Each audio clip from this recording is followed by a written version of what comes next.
Alright mga anak, I thought na kung ano yung nai-tackle ko for my first video, I thought that was good enough. But, kailangan balikan ko kung ano yung dahilan kung bakit nagkaroon ng mga ganong issue, especially with Jim Paredes. First of all, gusto lang natin i-clarify na hindi yung mga bata ang gumawa ng commotion o hindi yung mga bata ang gumawa ng first na dahilan kung bakit nagkagulo-gulo doon sa EDSA.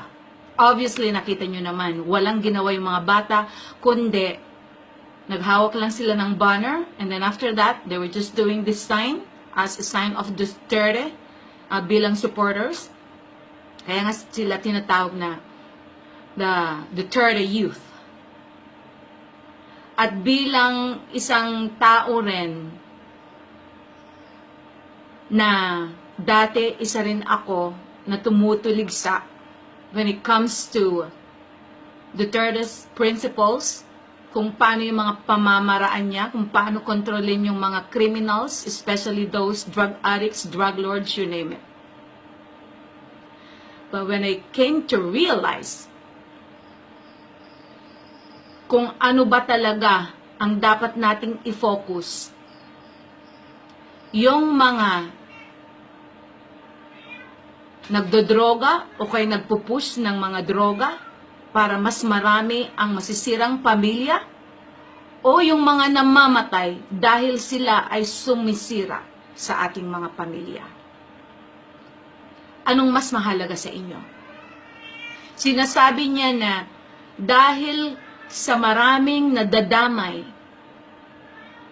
kasama na rin yung mga sinasabi niya ng mga teenagers, mga bata, o kaya kung sino-sino pa yung mga nadadamay. Pero kung sakali mang baliktarin natin mga kaibigan, mga anak, ilan ba yung sinasabi niya na namatay? 7,000 na mahigit. Kontra doon sa mga nasisirang pamilya, nasisirang mga kaluluwa ng mga tao na na-influensyahan o kay gumamit o kay nadamay dahil lang sa droga. Binilang ba niya yun? How much more yung mga family na sobrang napakatahimik and they never even dream of having any problem na bigla na lang isang araw nadamay na pala ang kanyang pamilya dahil lang sa influence ng mga nagdodroga. Naisip kaya ni Jim Paredes yan? Sino ngayon yung nagmistulang mad o kaya'y crazy o kaya'y ulol doon sa EDSA? Yung mga bata ba na walang ginawa kundi tumayo doon, naghawak lang ng banner, na ganun lang ang sign nila? O kaya kung ano yung ipinakita ni Jim Paredes, na nagmistula siya,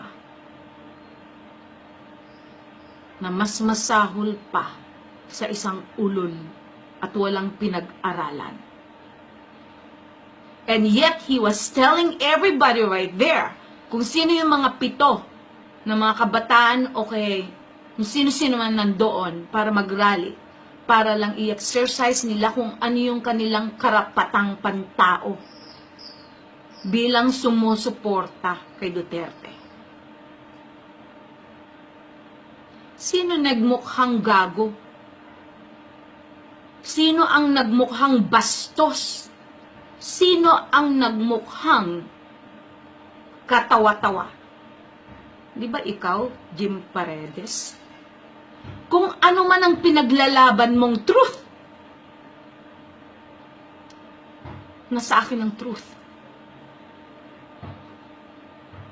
Punta ka lang sa website ko, www that mysticatempleofchrist.com. Kung truth din lang ang pag-uusapan, then I can tell you the truth. Pinaglalaban mo kung ano yung nabasa mo sa Biblia na thou shall not kill? Pues, how about yung kill the murderers? Nabasa mo ba yan? Nabasa mo ba yan? Kung totoo ngang nag-aral ka ng Biblia? And God said, you hypocrites, you fools, you vipers, mga ulupong, mga ahas, mga gago, katulad mo. Nakabasa ka lang isang verse, akala mo, nabasa mo na kung ano yung entire na nilalaman ng Biblia? Sige, hindi mo pa siguro nakita kung sino ang may hawak ng truth.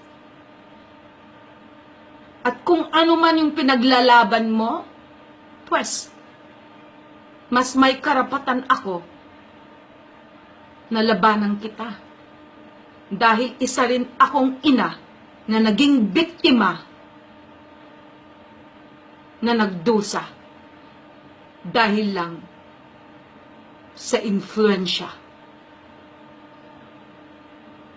ng droga na sumira sa aking pamilya. Well, kung gusto mong pag-usapan ang totoong truth at kung ano ang tunay na may karapatang lumaban, kung bakit kailangang sugpuin at patayin ang lahat ng mga na-influensyahan ng droga, most especially doon sa mga nagpupush, drug pushers. Drug users din. Because doon nagsisimula rin ang lahat. They have to be drug users because they are the ones, sila mismo, ang nagpapatronize. Walang drug pushers kung walang users. Kaya hindi lang pwedeng sabihin na kung sino lang dapat yung mga drug pushers, sila lang dapat ang mabigyan ng disiplina o kaya dapat patayin. No. Yung mga drug users ang number one na sumisira ngayon ng pamilya ng mga inosente. Lalong-lalo na yung mga magulang na walang ninais, kundi ang kabutihan at kapakanan ng kanilang mga anak. Pero anong nangyari?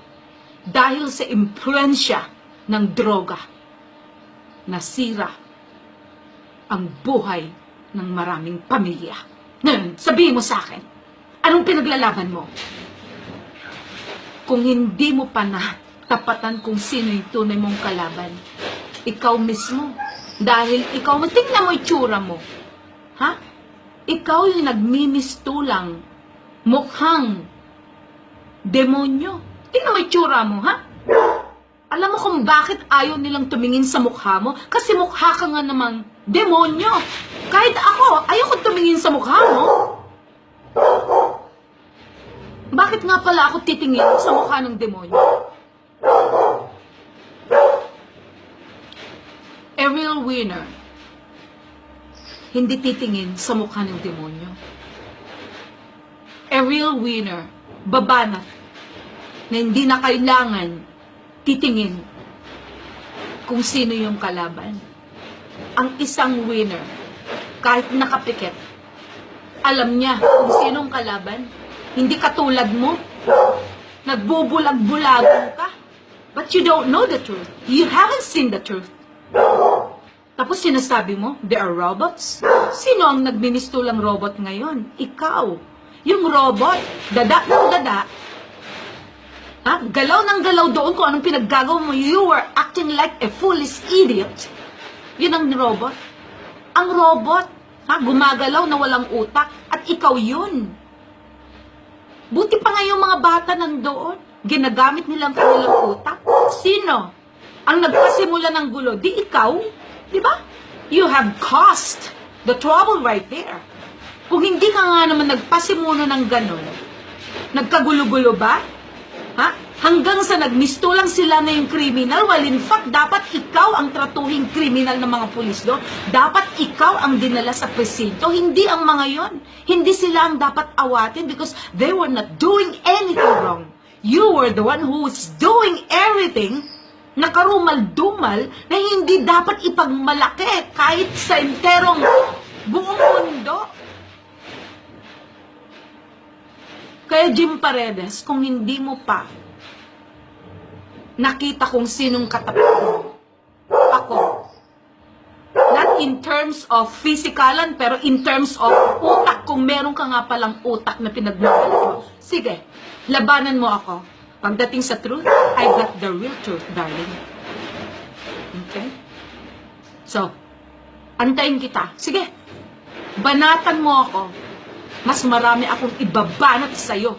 Dahil dapat, ang isang katulad mo na sumusuporta doon sa mga criminals, lalong-lalo na sa mga taong na-influensyahan ng droga, dapat ikaw ang uunahin nilang ilapit. Mark my word.